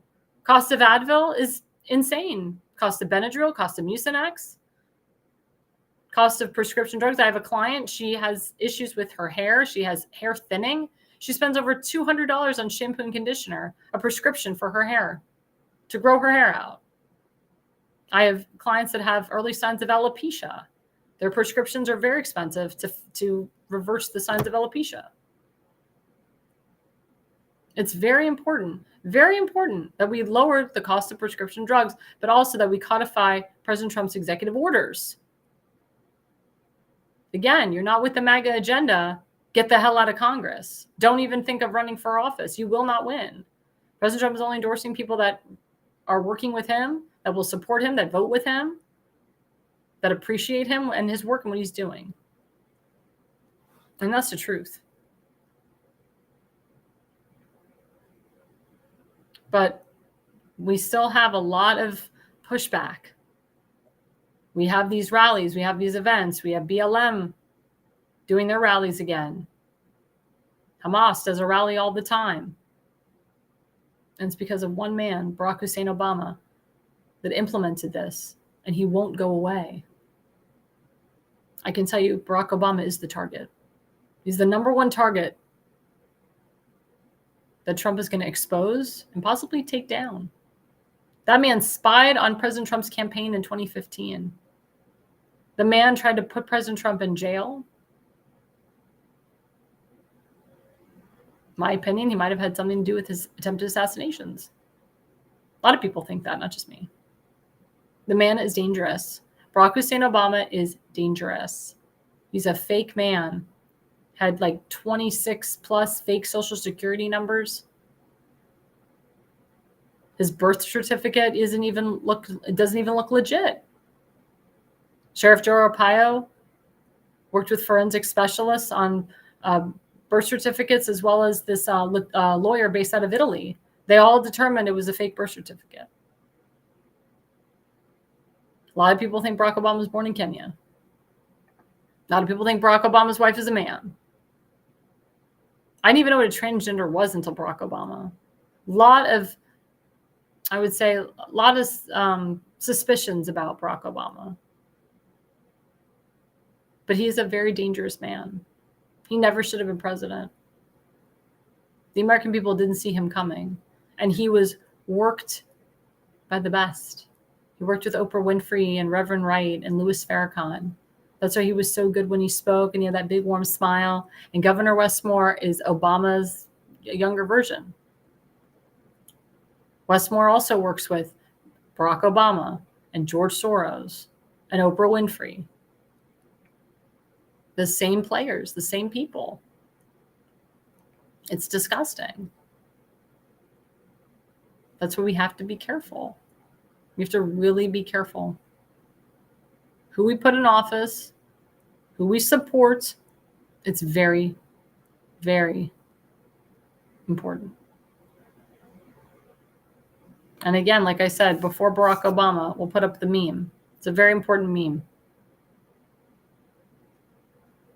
Before Obama, we had no ISIS. Before Obama, we had no BLM. Before Obama, we had no Antifa. Before Obama, we had no war on cops. Remember when they had that whole defunding the police crap? That was because of Barack Obama. Before Obama, we didn't have 21 million illegals come into this country, or fentanyl being poured into our country. The sex trafficking, the human trafficking, the child trafficking is a big business, but it became bigger under Barack Obama. But look what Barack Obama did. He created ISIS, Antifa, MS-13 gang members, BLM. That's all because of him. It all stems to him. And President Trump thinks that he's in charge of the auto pen, and I believe that too. I really do. President Trump also said he's going to be doing a full investigation on Kamala Harris because of her campaign finance reports and all this millions of dollars that she gave out to celebrities. Nothing's accredited for. Nothing adds up. You don't give out billions of dollars to celebrities. Bought and paid for, pay to play. Not cool. President Trump is going to expose all the fakes in his party and in the Democrat Party. The Democrat Party is imploding right now. They don't know what to do. They have no message. They support illegals. They support Hamas. They have no message. But we Republicans can be complicit. That's why we have to get bills passed. We have to get things done. We can't be on the side of evil. We have to be on the side of good. We got to reduce the spending for we the people. We have to lower the inflation, try to lower the national debt as much as we can. Get those gas prices down, get the grocery prices down, prescription drugs down, etc. After this bill is passed, the Big Beautiful Bill Act, I believe that we will start to feel a little bit more relief. And governors have to get on board. If they're not on board, if they just continue to tax the people, they should be ousted. They really should be ousted. It's not fair. It's not fair to we the people that we're suffering when we're hard workers.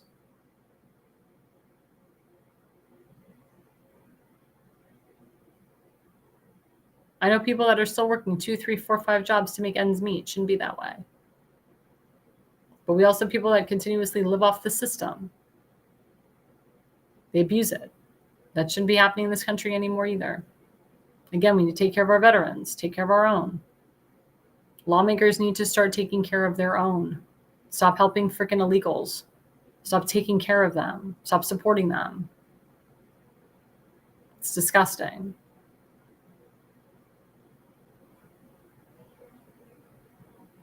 President Trump wants to celebrate our country.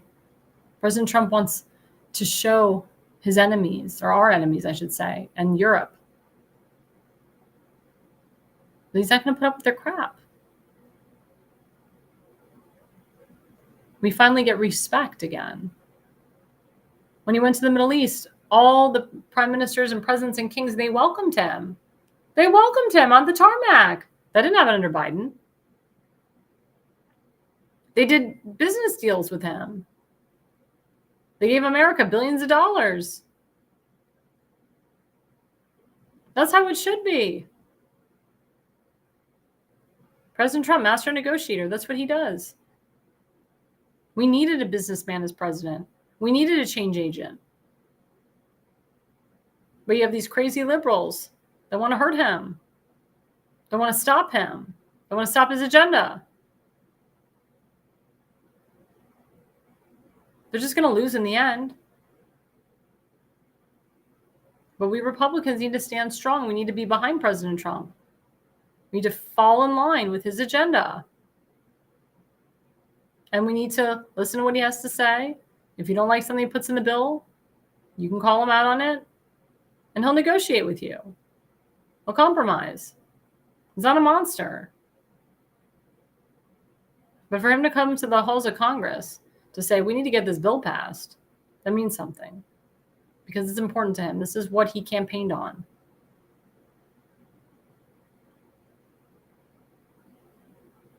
But we can't allow certain people to stall President Trump.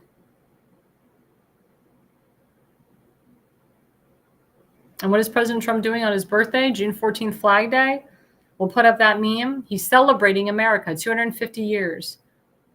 He says, I'm proud to announce we'll be hosting a magnificent parade to honor the United States Army's 250th birthday on Saturday, June 14th in Washington, D.C. For 2.5 centuries, our brave soldiers have fought, bled, and died to keep us free. And now we will honor them with a wonderful parade, one that is worthy of their service and sacrifice. Americans across the nation are invited to attend RSVP at America250.org. I advise everybody to go to America250.org and sign up. We will be covering that event. America's Pulse Network will be there. I'll be there at the White House covering that event. I think it starts at like 6 o'clock. It's an evening event. It's an evening parade. It's going to be great. And a lot of people are going to be there. I bet you people are coming from all over the country to be there. And President Trump, again, wants to celebrate America, 250 years. It's amazing. It's amazing. We didn't have that under Joe Biden. Again, President Trump wants to put up American flags, more American flags at the White House. I remember he was outside on the White House lawn and he was deciding where he was going to put the next American flag. And the media was like running and flocking to him because they want to know where he's going to put it. That's a man that cares about our nation. That's a man that really loves our nation. Again, he left a beautiful life before becoming president. He doesn't have to do this. He does it because he loves our country, because he loves all his constituents and everyone here. And his family wanted him to do this again too. He had a talk with his family. Should I run again? Melania said, hell yeah. You got screwed in 2020. People love you. We needed him back. We need him. I'm so proud. I'm so proud that he is having this event on his birthday, his 79th birthday. And we should all be there to celebrate America. Now, are these liberal lawmakers going to be there? Probably not. We'll see. We'll see where they stand. Are these liberal lawmakers going to go to El Salvador on Flag Day? We'll find out. We'll call them out.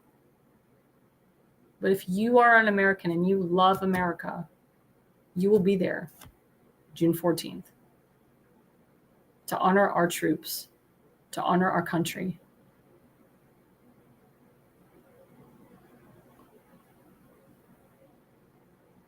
Also, speaking of a veteran, our friend Seth Eisenberg, he has had 5 surgeries, probably 6 on his foot already. The poor guy really hurt his foot, had a terrible infection. He's had 5 or 6 surgeries to drain out the infection. We are raising money for him. He's already raised $6,400, which is awesome. The goal is $25K. Again, instead of donating to illegals and murderers and criminals, donate to our friend Seth Eisenberg. Go to Help Jonah Eisenberg Overcome Health Crisis. Help Jonah Eisenberg Overcome Health Crisis on GoFundMe. He is he's the host of the Conservative Corner. It's going to be every Sunday nights at 7. He's also on The Pulse with us. And don't forget our new show, The Pulse.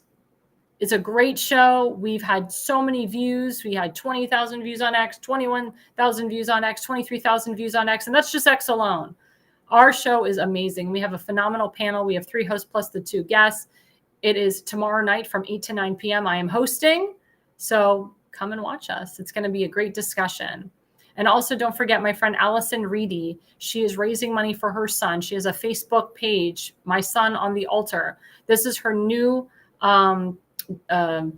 campaign on givesendgo.com/constitutional, givesendgo.com/constitutional. She's raising money for her son Dylan to go to college. He graduated high school. He only wants to go to one college in Utah to fulfill the American dream, and this will help him.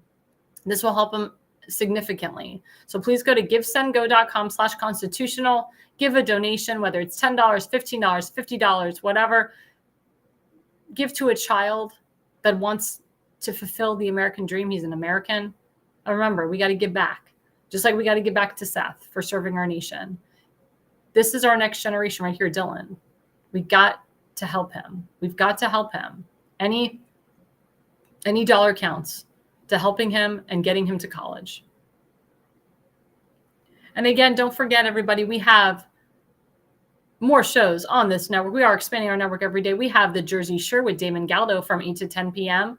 Monday nights, and also Friday nights from 8 to 10 p.m. As you know, I'm Tuesday nights and Thursday nights from 8 to 10 p.m., but I'm actually going to be changing the time of my show. It will be from 8 to 9 p.m. on Tuesdays and 8 to 9 p.m. on Thursdays. We'll be having at least 45-minute to an hour shows with guests in between. We will be covering strictly breaking news. As you know, I'm a White House correspondent, so I have breaking news all the time. With important guests, we'll be talking about different topics. They may not always be political topics. We may be starting topics about dating, makeup topics, hair topics, other stuff that's trendy, celebrity topics. But it's going to be a great hour from 8 to 9 on Tuesdays and Thursdays, and that's starting in June. So we'll keep you posted on that. And again, please follow us. Please like and subscribe. Followers, subscribers. That's what keeps us afloat. Thank you, guys. Thank you for the people that are watching our show, but we need to increase every single time we're on these shows. We put a lot of heart and soul into these shows. And as you know, I am a White House correspondent. It's an honor. Not a lot of people have White House credentials. There's people that have been in radio and TV much longer than me that still don't have White House credentials. So please, guys, go to @America's Pulse Network on X and like and subscribe us. Please go to @America's Pulse Network on YouTube and like and subscribe us. Please go to @America's Pulse Network on Rumble, and we're on Truth Social @America's Pulse Network. And don't forget to follow me, Alexandra Levine, on Facebook, @Alexandra LEVI20 on X, @AirLevine85 on Instagram, @AirLevine85 on Rumble, and @AirLevine85 on Truth Social, and @Levine Consulting on YouTube. And again, everybody, the reason you listen and the reason you watch is you are no idiot. The mainstream media is bought and paid for. The truth is twisted to fit their agenda. But America is waking up, because podcasts are the future for trusted media. Welcome to the America's Pulse Network. It is a network built by patriots that upholds the Constitution. The America's Pulse Network stands for God, truth, and the America First movement. There is no corporate propaganda, no government spin, just real news, real talk, and real voices fighting for faith, freedom, and the future of this great nation with common sense. Here are some of America's Pulse Network podcasts. Alexandra Levine Live, hosted by Alexandra Levine. Jersey Shore Podcast, hosted by Damon Galdo. The Conservative Corner, hosted by Seth Eisenberg. APN's The Pulse, hosted by Alexandra, Damon, and Seth. So tune into America's Pulse Network on the following social media platforms: X/Twitter, Rumble, Truth Social, Facebook, and YouTube. Join the revolution. Because the pulse of America beats for God and country. America's Pulse Network is for faith, family, freedom, and truth.